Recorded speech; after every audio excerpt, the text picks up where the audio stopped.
আসসালামু আলাইকুম বোনেরা, কেমন আছেন? আলহামদুলিল্লাহ আমি ভালো আছি। এখন এই শীতের সন্ধ্যায় নাস্তা বানাবো ফুলকপির পাকোড়া, আপনাদেরকে দেখাবো। ফুলকপিগুলো এখন পরিষ্কার করে ধুয়ে নিচ্ছি।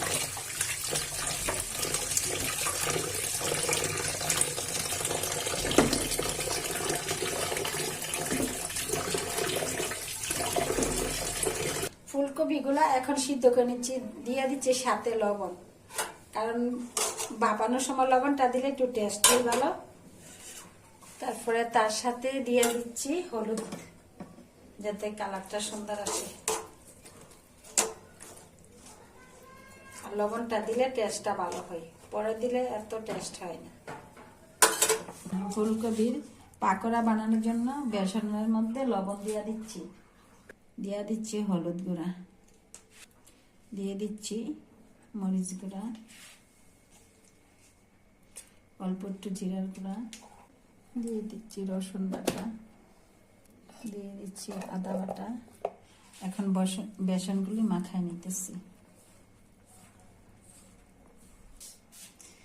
দিয়ে দিচ্ছি সাথে একটা ডিমটা দিলে একটু স্বাদ হয়। অনেকে হলুদ মরিচ লবণ দিয়ে মাখায়া বেসন তারপরে পাকোড়া বানায়, আমি একটু ময় মশলা দিয়েই বানাই যাতে টেস্ট লাগে। আর আমার কাছে এরকম ভাবে বানালে খাইতে স্বাদ লাগে, আমি এরকম ভাবে বানিয়ে খাই।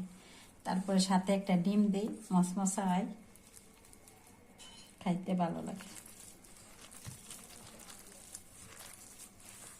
মশলাটা দিলে মনে করেন স্বাদটা একটু বেশি লাগে আর কি। হলুদ মরিচ মাখাই অনেকে বানায়, আমি এগুলা দিয়েই বানাই। আপনারা ওইভাবে একবার বানিয়ে খেয়ে দেখবেন, অনেক স্বাদ লাগে। আর দোকানে যারা বানা তারা তো এত মশলা দিলে হয় না, কারণ ওরা করে ব্যবসা। আর আমরা ঘরোয়াভাবে যেটা ওইভাবে বানাই খাই, স্বাদও লাগে বেশি। আর এগুলো ঠান্ডা পানি দিয়ে গুলাইলেই হয়।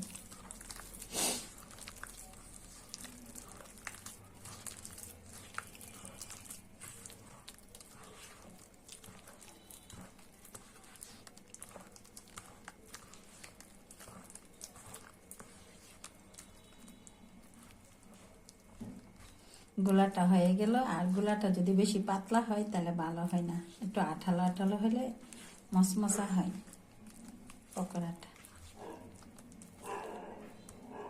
কড়াইটা গরম হয়ে গেছে, গরম কড়াইতে তেল ঢেলে দিচ্ছি পাকোড়া বানানোর জন্য।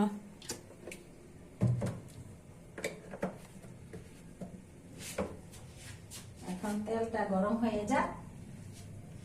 আর দেখেন আগে থেকে ফুলকপিগুলো লবণ হলুদ দিয়ে সিদ্ধ করে নিচ্ছি। এই যে দেখেন কি সুন্দর কালার হয়েছে। তেলটা গরম হলে ভাজা নিব। এখন তেল গরম হয়ে গেছে, এখন পকোড়াগুলো ছেড়ে দিব গরম তেলে। বিসমিল্লাহির রহমানির রহিম।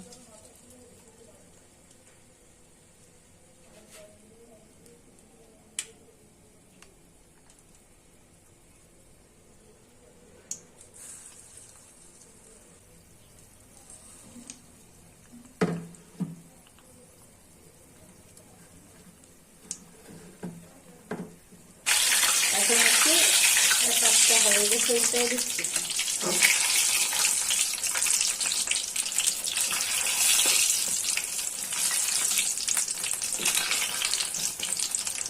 দেখুন কি সুন্দর মশমশা হয়েছে আর ফুলছে ডিম দেওয়াতে। গেছে ফুলকপির পাকোড়া। এই যে দেখেন কি সুন্দর হয়েছে, ডিমটা দেওয়াতে অনেক ফুলছে আর মশমশা হয়েছে।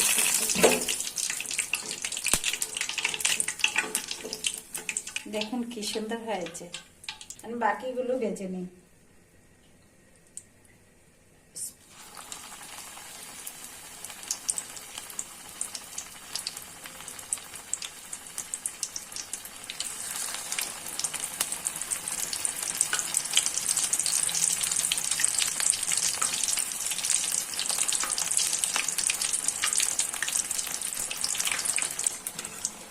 উল্টাই নেই।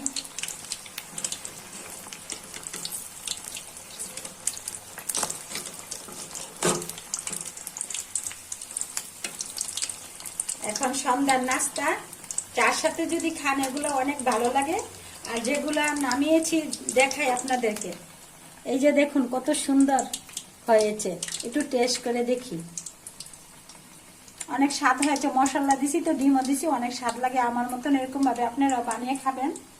আর আমার ভিডিওগুলো বেশি বেশি দেখবেন, শেয়ার করবেন, লাইক করবেন, কমেন্ট করে জানাবেন। আল্লাহ হাফেজ।